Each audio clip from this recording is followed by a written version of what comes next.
Bonjour, l'un des faits marquants de la profession dentaire est cette incroyable capacité d'adaptation qu'ont les chirurgiens dentistes qui doivent faire face à la fois à une augmentation phénoménale de la technicité de la profession et de la prise en soin de la santé orale, tout en augmentant toujours un peu plus l'aspect humain de leur profession dans un contexte, on le sait, notamment de démographie médicale de plus en plus tendue.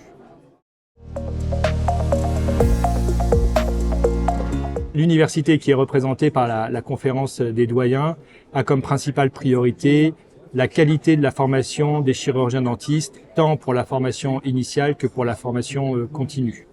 Cette formation et la qualité de cette formation passent inexorablement par l'amélioration continue de la simulation en santé, quelle que soit la nature de cette simulation, qu'elle soit procédurale ou simplement comportementale. La conférence des doyens a en 2024 la priorité absolue d'améliorer encore tous les systèmes de simulation en santé pour faire de la formation initiale et continue une priorité essentielle.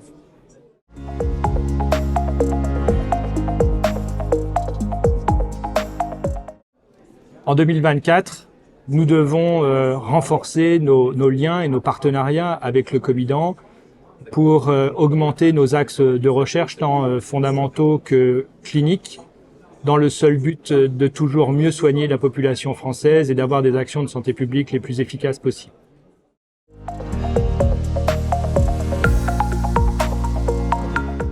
Eh bien, je pense qu'il y a un sujet qui est absolument essentiel, c'est cette capacité que nous aurons et que nous devrons avoir à nous projeter dans les 30 prochaines années.